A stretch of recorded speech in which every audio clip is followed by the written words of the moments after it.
Hi folks, it's Switchback. Why would you want to use a backpacking quilt over a sleeping bag? In general, a quilt is going to be lighter, less bulky, and a lot easier to move around in than a mummy bag will be.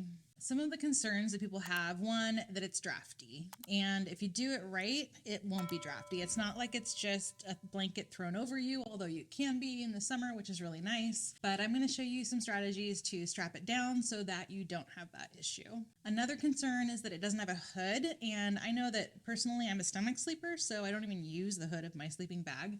But I bought a down hood that I can use separately, and I really like that. People sometimes are concerned that they're not going to get insulation from underneath because they don't have a sleeping bag underneath them, but actually you're sleeping on top of that insulation, and so you're compressing it, so there's no air trapped, which means that you're not getting a lot of insulation from your sleeping bag itself.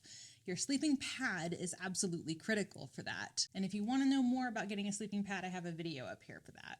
Quilt doesn't have to be limited to just backpacking. I use mine for car camping. I find it so much more comfortable than using a sleeping bag, especially because I don't sleep with my legs together. I sleep with my legs like one knee up, and I just like to be sprawled out. I'm a starfish.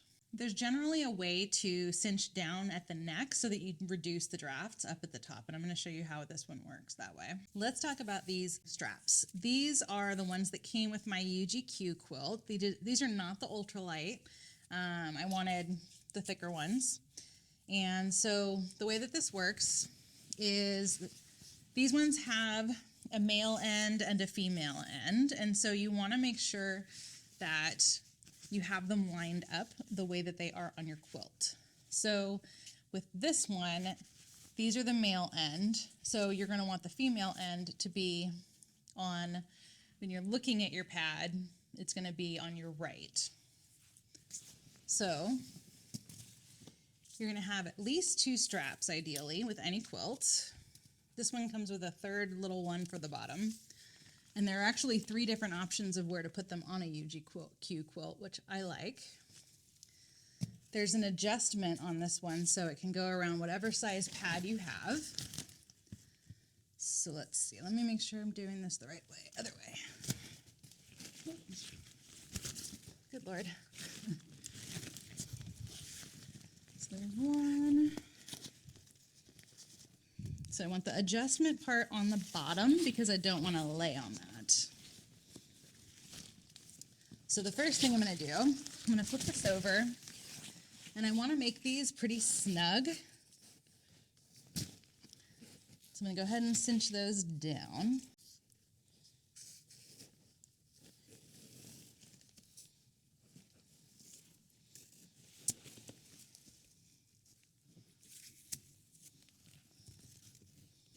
So I've got it like that, and I want to make sure that I put these snaps up the top surface. So one of them is fixed. The female one is fixed.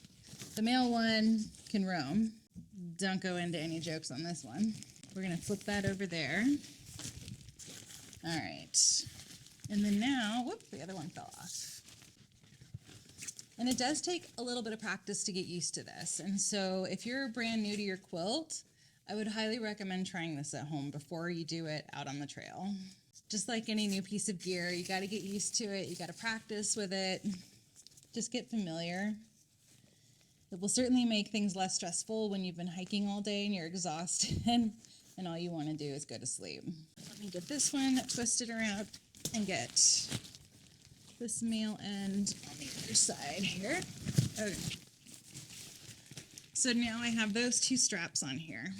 Next thing I want to do is figure out at what height I want them. For that, I'm going to go ahead and put my quilt on here. And again, this one has room for 3 different heights. So I personally will use the lowest one and the highest one. I'll leave the middle one alone because I like being able to tuck this up around me like so. So I'm going to go ahead and snap it in just for the sake of measurement. And then from here, I can just kind of adjust how far up or down I want, like that. And then I want my quilt entirely on top of the sleeping pad. So you don't want these to go wrapping underneath because that's going to abrade this material. It's not designed to rub on the ground.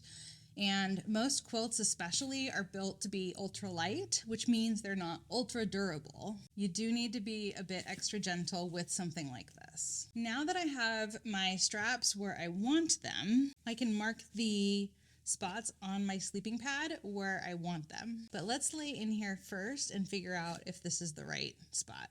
I'm gonna undo the side here. So you can shimmy in from the top, or you can undo the side. You can leave one side open if you want, whatever works for you. This I can tuck in here. So let's say I cinch this down here, and then I can cinch these down to keep the draft out.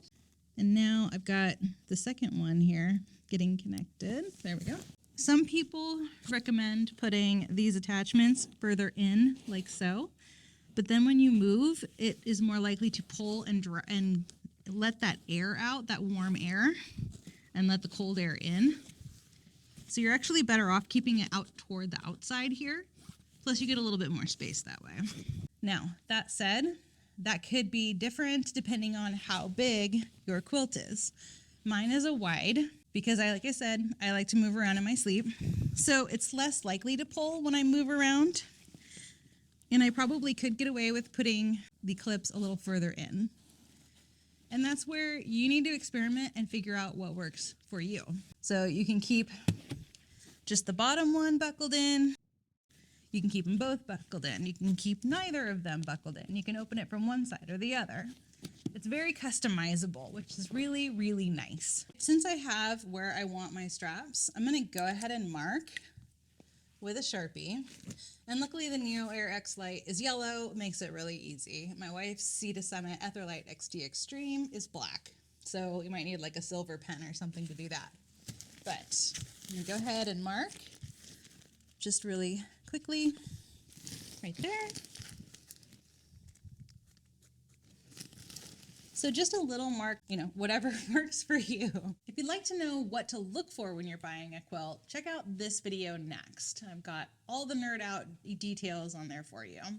And I hope that you got some value out of this. Be sure to give it a thumbs up if you did, and subscribe if you haven't already. If you're into backpacking, camping, this is the place for you. I'll look forward to seeing you next time. Thank you so much for watching. Bye.